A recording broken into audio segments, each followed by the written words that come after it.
allo. allo waaw maa ngi dégg waaw léegi man xam nga barkaati démb semaine bii. wax dëgg juróomi fan rek ci lay toll xaw ma ñetti fan. waaw ñëw naa fa maam Thioro laa fekk. laaj naa la ko sax mu dem na ma da ngaa génn. waaw. boobu sama yaay laa doon indi muy ci hôpital Kër Niang mu doon jël si tension ak yooyu. am na médicament boo xam ne sax moom moo ma ko jaay.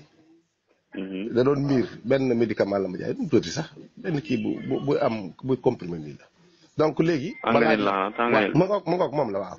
léegi. ma laaj la ko mun a da ngaa génn. yàgg naa fa ma am na alcosel boo xam ne sax maa ko jox. waaw boo fekk na alcosel ba nga ko jox fa mu fekk. boobu alcosel bi sax a jiitu benn bu mujj bi fekkuma la fa yow.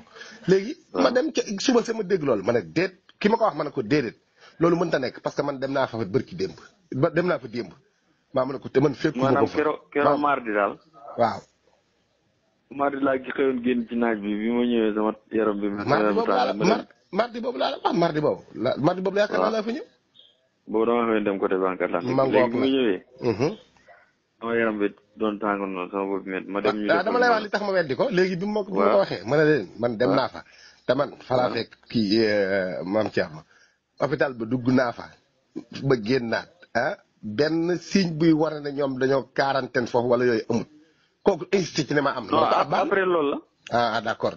kii bërki démb la ak démb ak tey. d'accord. maanaam keroog maa laa feebaroon bu ñu ma defalee perfusion ci hôpital bi 23h mu jeex ma war a ñibbi. léegi nag ñu ne ma da ngay fanaan bu suuf dañ lay defal ñoom waa personnel bi. Kër Niang. ñoo da ngay waaw ñu ne da ngay xaar docteur bi. waaw. léegi avant loolu am na keneen ku feebaroon moo indi fi Galas Lo moom pharmacie la yor marché. waaw Galas Lo waaw. léegi nag waaw bi ma xëyee bay def ñu naan dañuy def romb personnel bi naan dañuy def prélèvement. léegi nag ñu def ñu prélèvement yi ba keroog mercredi ci ngoon. waaw. ñu woo ñu nag na dafa positif da ngay nag corona. te boobu fekk na kee ma fi njëkkoon na ni moom wér na ba ne pelek mais man maa ko woo fekk soriwul mu ñëw def prélèvement man itam wax dëgg yàlla yëngatuma dara sama yaram. fekk wér naa moom. ñu ne da ngeen a positif ñu ne da ngeen dem daal ma naan docteur Ndiaye ñoom boole na da ngeen dem ma leen acca garaaw allez yi nan dem. léegi ñu ñëw. waaye man li ma doon xool sax maanaam bu fekkee ne ñëw nga fi ne nit ñi dañoo corona même yow boo yëgu daal sax yow ñi nga fi fekk. war ngaa gis ñii mu leer ñii nii. dañoo feebar leeral dañoo feebar. waaye li fi nekk ci nit lépp li nekk fii daaru mën naan. amul kenn koo xam si ni ñi ci bitti ñoo la gën a wér. ma xam na nag affaire yi gars yi seen pièce la yoo xam boo demee hôpital dañ lay fexe ba defal prélèvement bi ne la da ngaa corona. di remplir seen i rapport rek xëy na ñoom ñoo am intérêt bu ñu ciy gagné. affaire yi daal foog naa xam naa ne lu médiatisé la.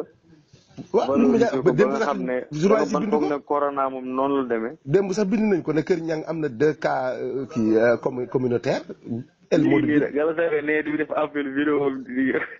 yi yaa ngi nii ci Daaru Manaan fii ne nii. maa ngi nii Daaru Manaan kay. sama gars yi ci kër ga ñoom Thierno. waaw. Thierno ak sama étudiants yu amoon yu kii affaire yi leen taxoon ñu fi ñoom 8 personnes ñu ngi ci kër ga ñu quarantaine leen nag léegi nag dañoo jël kaar yi nan la di ngeen a corona. ñoom ñu quarantaine ci kër ga. Thierno ca la bokk. Thierno ak am saak sama gars yi. non quarantaine leen ne barki démb ci suba. léegi daal leen defal test. démb ci suba. la génn ñu ne cas yi ñoo corona yeneen cas yi corona wu. léegi nag ñu ne dañ leen indi fii ñu ne fii dafa fees ñu ne dañ leen yóbbu Dakar mu jàgg ñu di leen yóbbu Dakar ñu ne ban hôpital la di dem nettoyé ko bale ko yóbbu leen fa. fële lañ leen yóbbu kër kàbb waaw. waaw kër kàbb la ndox mu jàgg ñu ne foofu demuñu fa. ñu ne nañ leen bàyyi ci kër gi. quarantaine leen foofu. léegi waaw quarantaine te ñenn dañoo positif ak ñenn dañoo négatif. waaw ñoom lañ fa bàyyee doon ba nit ñi di teegul leen. non gars yi dañuy fa lii tax nag waa Touba mënuñu koo gëm man xam nga fi ne. waaw moo tax damaa bëggoon sax ñu ko war a jot ndax woon wax naa ko maam daam bam na ma wax naa ko Cheikh Bass ba fële.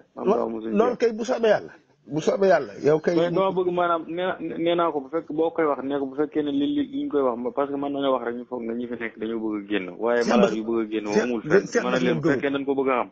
waaw dañ jekki-jekki rek na joox fii ñëw fii ba egsi ci malade yi. ñu xam ba xam li ñu wax ci dëkk bi am na wala amul.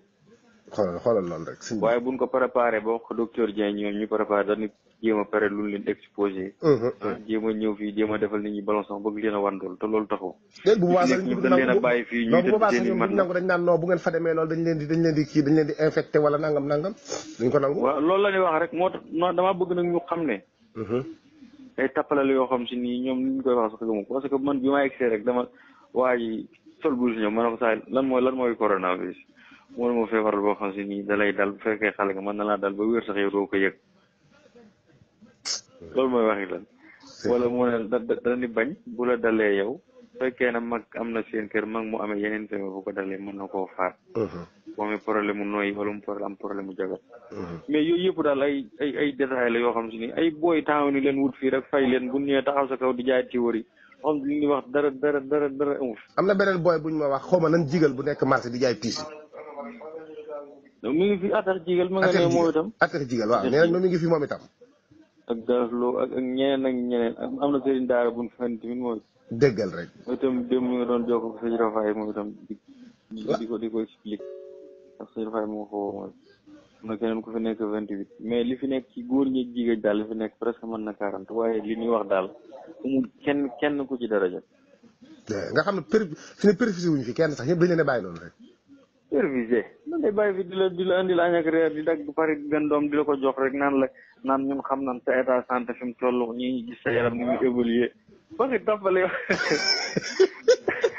parce que sëriñ si wa dina yaakaar ay xale ay kii la ñuy waxal. illa en tout cas daal war naa kii daal. baax na yow kay na sa xol sedd incha allah. waaw parce que buñ dégloo buñ leen dégloo nag ñoom docteur ñoo ñëpp xam naa dañ ci ànd. waaw moom kay. dañuy commercer nit ñi rek mais nag. dëgg la bu leen dégloo liñ bëgg a saafara du saafara. dëgg la. dafay moom bu fekkee ne da nga nekk ay jinom da ngay xaw a joxe ñaari nopp. ñoom dëgg la. bu ñëwee waxee ci yow sax ñan koy teg nga dem nga wàcc ñoom. dëgg la say moyen dem ba egg si ñoom pour nga xam dëgg ba xam. jërëjëf yow moom woote gi nga woote am na solo woote gi nga woote nii ba leeral ma. man kay maa ngi nii sama numéro même koo ci waxal sax boo amee bu bu ma woowee. bu soobee yàlla incha allah. waaw incha allah ñu leeral lépp. waaw kay jërëjëf Ndoye jërëjëf.